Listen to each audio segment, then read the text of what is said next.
ದೇವರ ವಾಗ್ದಾನಗಳೆಲ್ಲ ಪ್ರಾಮಿಸಸ್ ಎಲ್ಲ ಹೌದು ಎಂದು ಆಮೇನ್ ಅಂತ ಇದೆಯಂತೆ. ಆಮೇನ್ ಅಂದರೆ ಹಾಗೆ ಆಗುವುದು.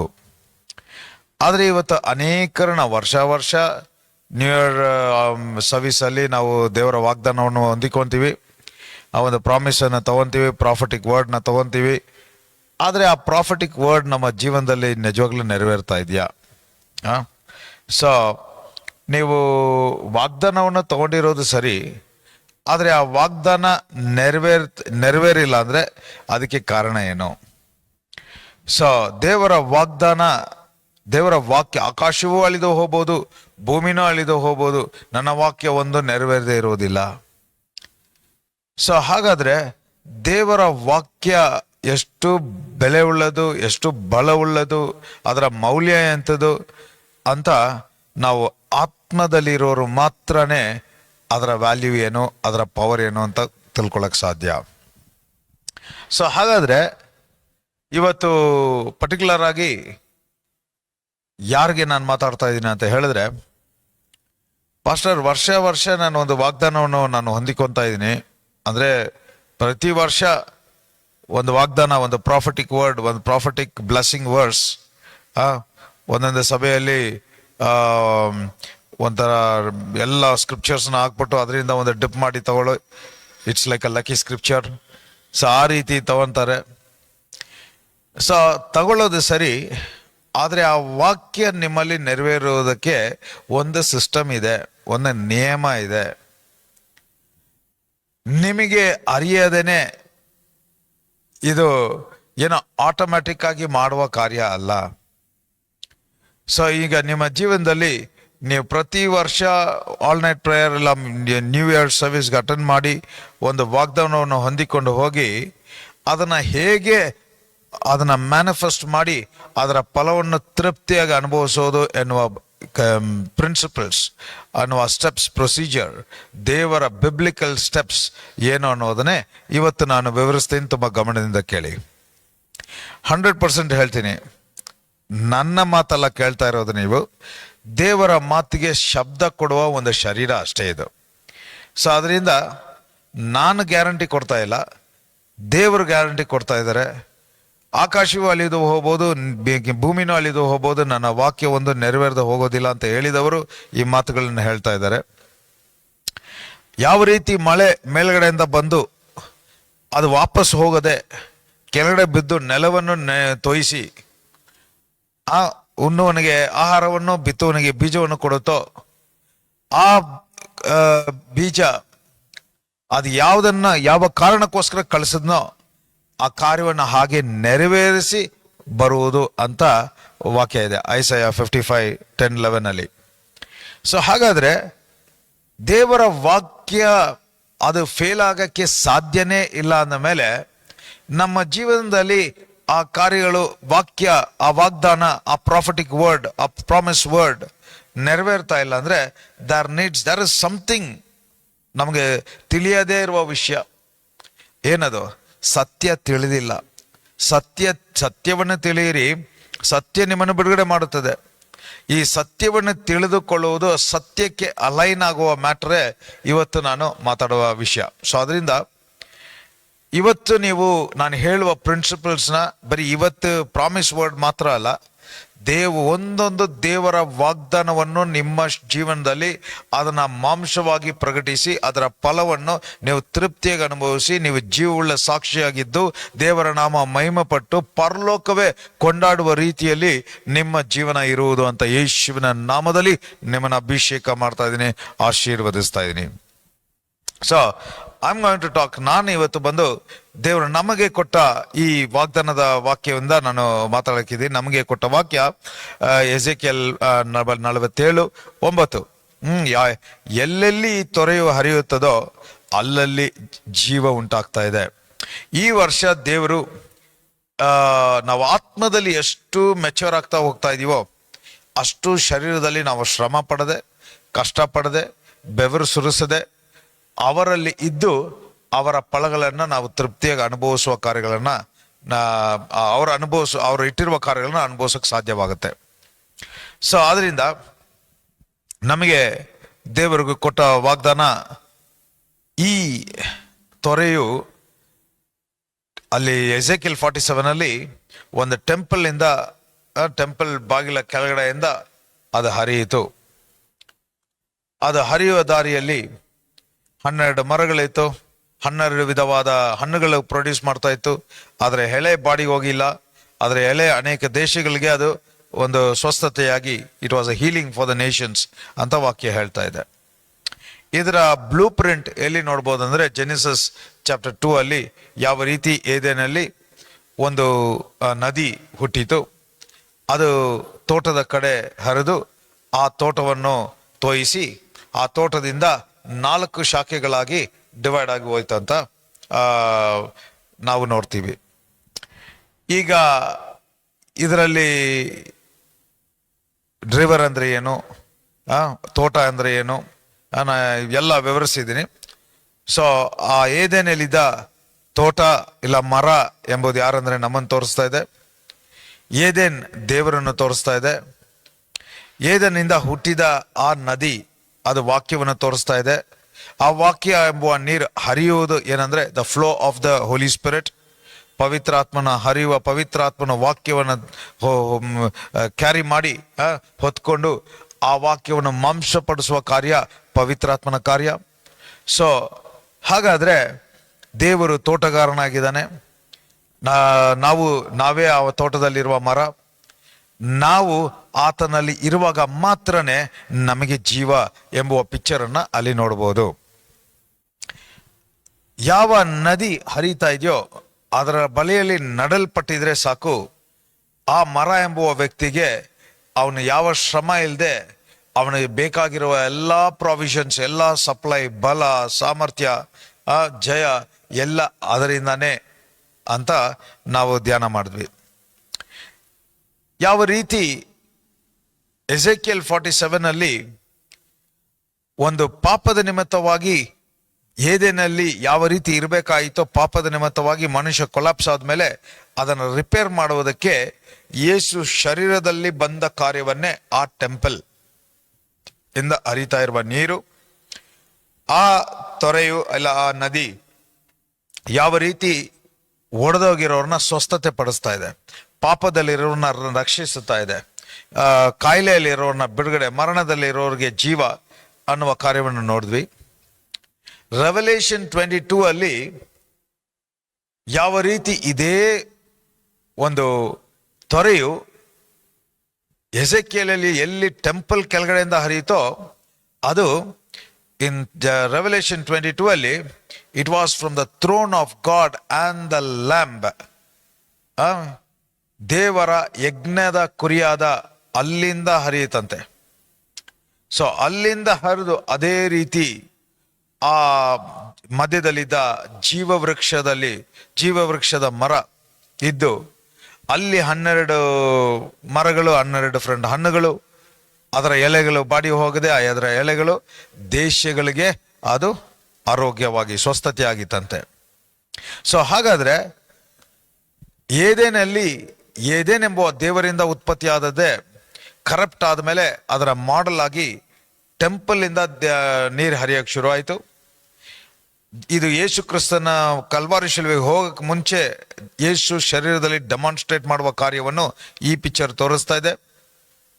ರೆವಲೇಷನ್ 22 ಯೇಸು ಕ್ರಿಸ್ತನ ಮರಣ ಹೊಂದಿ ಪುನರುತ್ಥಾನ ಆದ ಮೇಲೆ ಯಾವ ರೀತಿ ಇವತ್ತು ಆತನನ್ನು ಸ್ವಂತ ರಕ್ಷಕನಾಗಿ ಸ್ವೀಕರಿಸಿಕೊಂಡಿರುವ ನೀವು ನಾನು ಇವತ್ತು ಆ ತೊರೆಯುವ ಆಗಿದ್ವಿ.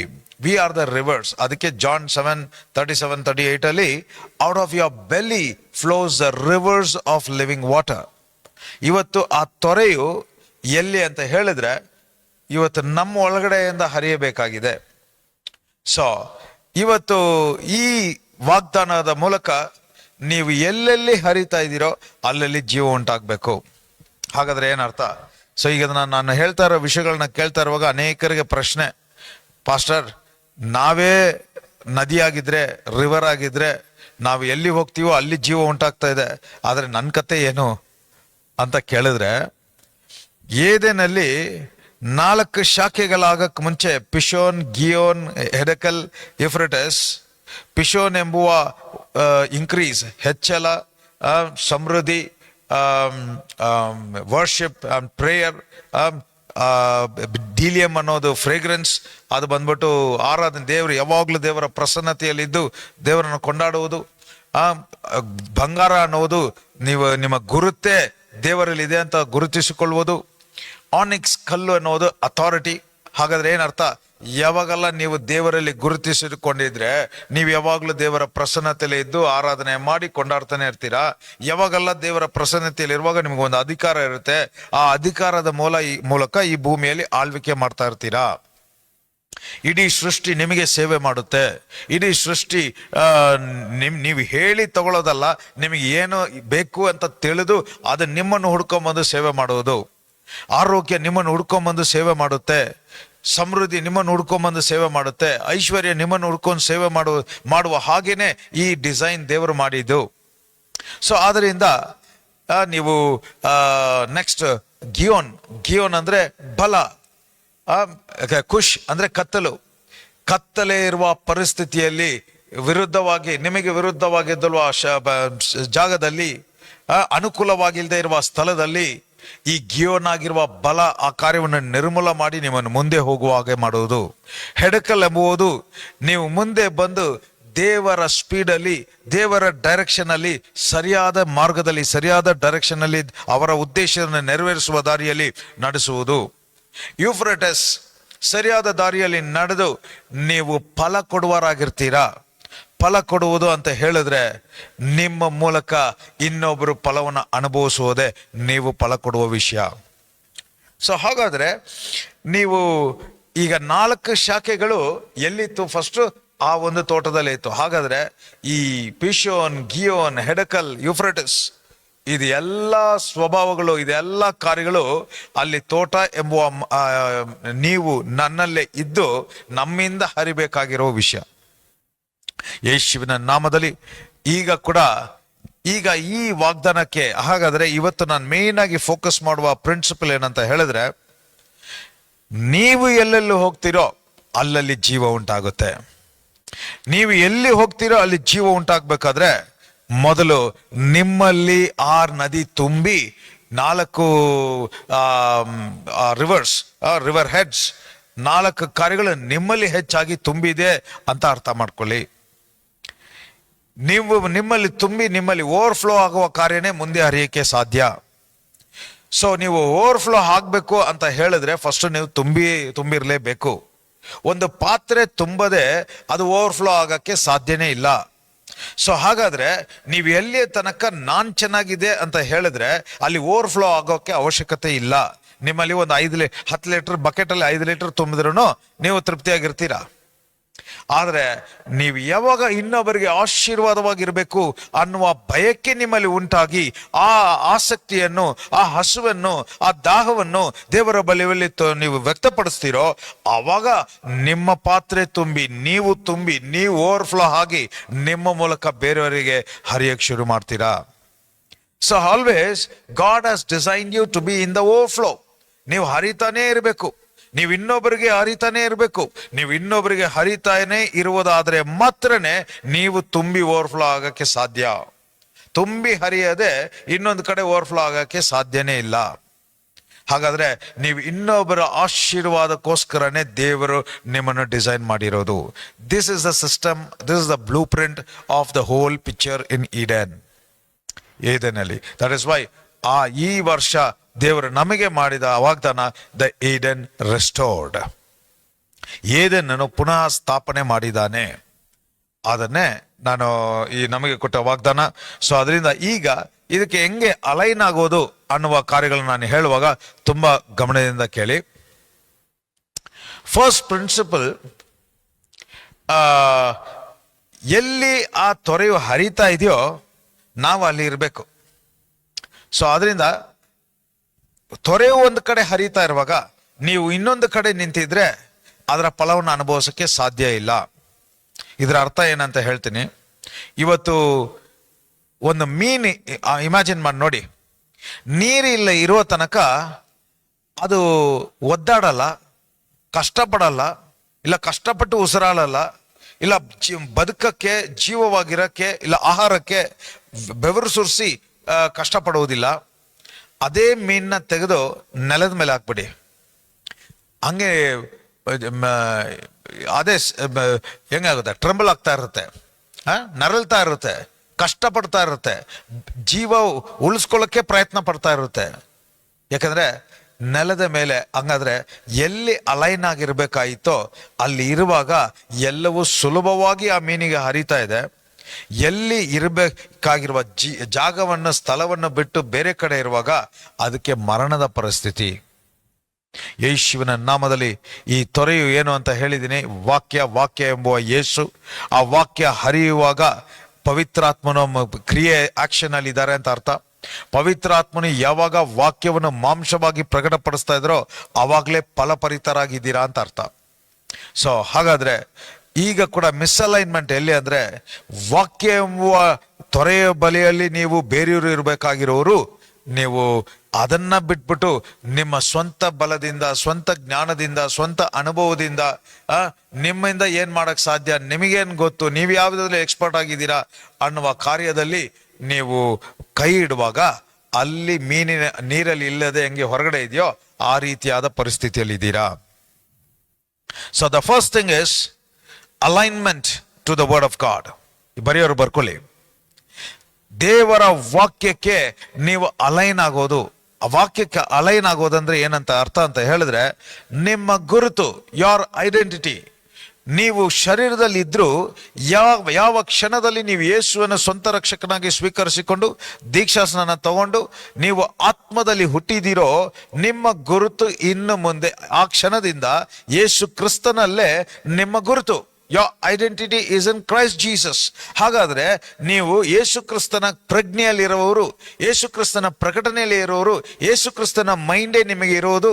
ನನಗೆ ಬರೋ ಆಲೋಚನೆ ಯೇಸು ಕ್ರಿಸ್ತನ ಆಲೋಚನೆಗಳೇ, ನನ್ನ ಬಾಯಲ್ಲಿ ಬರುವ ಮಾತು ಯೇಸು ಕ್ರಿಸ್ತನ ಮಾತುಗಳೇ, ನನ್ನ ಶರೀರ ಕ್ರಿಯೆ ನಡೆಯೋದು ಎಲ್ಲ ಯೇಸು ಕ್ರಿಸ್ತನ ಡೈರೆಕ್ಷನ್ ಅಲ್ಲಿ ಅನ್ನುವ ಆ ಕಾನ್ಶಿಯಸ್ನೆಸ್. ಸೊ ಹಾಗಾದ್ರೆ ನೀವು ಎಷ್ಟು ಹೆಚ್ಚಾಗಿ ದೇವರ ವಾಕ್ಯವನ್ನು ಕೇಳ್ತಾ ಇದ್ದೀರೋ ಅದು ಮಾಹಿತಿಯಾಗಿರದೆ ಅದು ಆತ್ಮವಾಗಿ ನಿಮ್ಮಲ್ಲಿ ಬರುವಾಗ ಅದು ವಾಕ್ಯದಂತೆ ನಿಮ್ಮನ್ನು ಮಾನಸಾಂತರ ಪಡಿಸೋದು, ನಿಮ್ಮನ್ನು ಟ್ರಾನ್ಸ್ಫಾರ್ಮ್ ಮಾಡಿಸೋದು, ನಿಮ್ಮನ್ನು ಬದಲಾಯಿಸುವುದು. ಸೊ ಯಾವಾಗ ನಿಮ್ಮ ಶೇಪ್, ನಿಮ್ಮ ಕ್ಯಾರೆಕ್ಟರ್, ನಿಮ್ಮ ಯೋಚನೆ, ನಿಮ್ಮ ಮಾತು ಇವುಗಳೆಲ್ಲ ಚೇಂಜ್ ಆಗ್ತಾ ಇದೆಯೋ ಆವಾಗ ನೀವು ಅಲೈನ್ ಆಗಿದ್ದೀರಾ ಅಂತ ಅರ್ಥ. ಯೇಸುವಿನ ನಾಮದಲ್ಲಿ first aligning to the word. So ಹಾಗಾದ್ರೆ ನೀವು ಯಾವಾಗ ದೇವರ ವಾಕ್ಯಕ್ಕೆ ಅಲೈನ್ ಮಾಡ್ಬಿಟ್ಟಿದ್ಯೋ, ಈಗ ಕೂಡ ನಾನು ಹೇಳ್ತೀನಿ ನೋಡಿ, ವಾಕ್ಯ ಮಾಂಸವಾಗುವ ಕಾರ್ಯ ಅಂದ್ರೆ ವಾಕ್ಯದ ಫಲವನ್ನು ಅನುಭವಿಸುವುದು ಅಂತ ಹೇಳಿದ್ರೆ ಅದು ಇಟ್ಸ್ ನಾಟ್ ಅ ರಿವಾರ್ಡ್. ಅದೊಂದು ಬಹುಮಾನ ಅಲ್ಲ, ಅದೊಂದು ಪ್ರೈಸ್ ಅಲ್ಲ.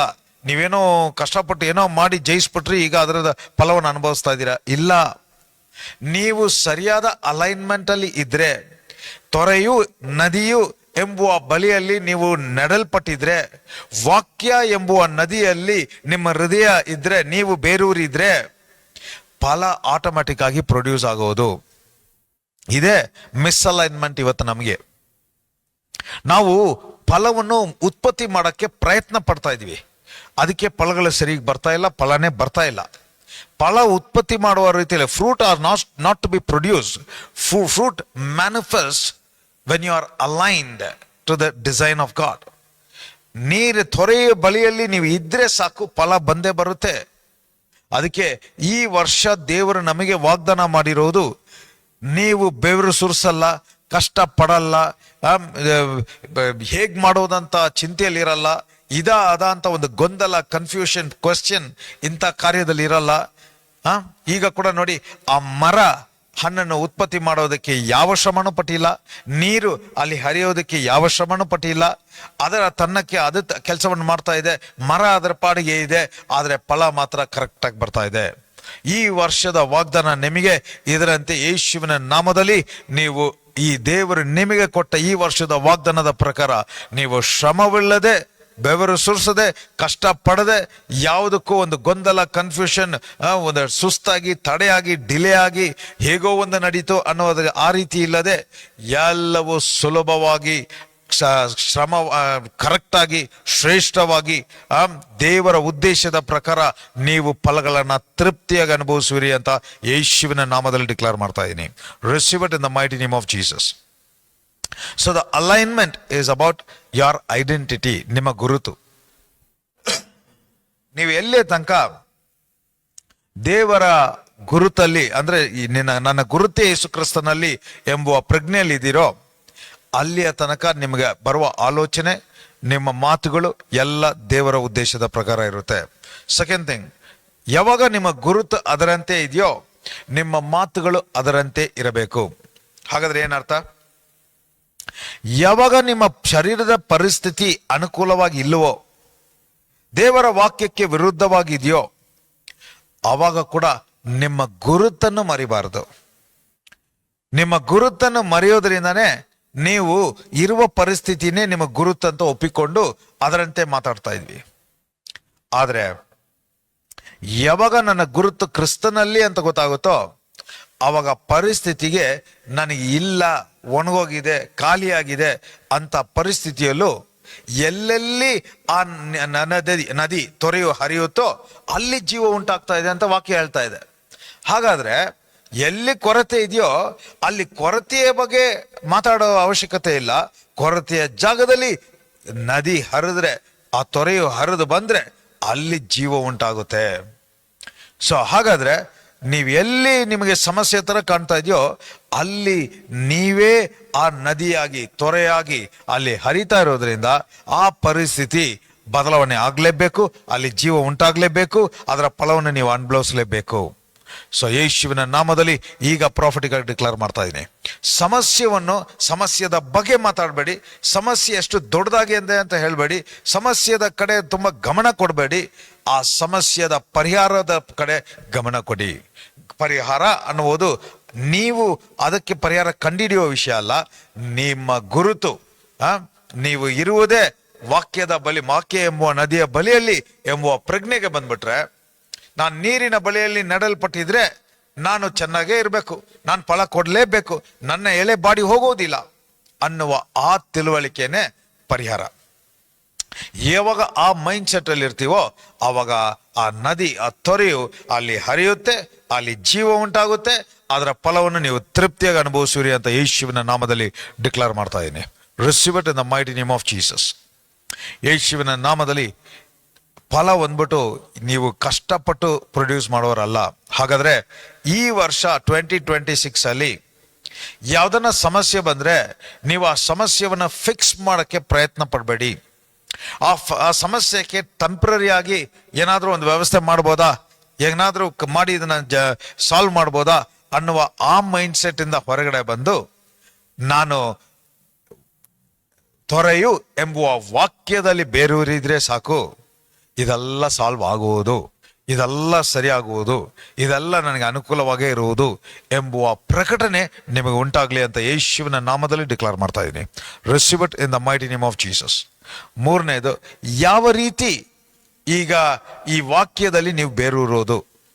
ಅದಕ್ಕೆ ಈ ಎಜೆಕಿಯಲ್ ಚಾಪ್ಟರ್ 47 ಅಲ್ಲಿ 47, 3, 4, 5, 6 ಒಂದು 4 ವಚನಗಳಿದೆ. ಆ 4 ವಚನಗಳಲ್ಲಿ ಹೆಂಗೆ ಶುರು ಆಗುತ್ತೆ ಅಂತ ಹೇಳಿದ್ರೆ, ಎಜೆಕಿಯಲ್ಗೆ ಒಂದು ದರ್ಶನ ಬರುತ್ತೆ.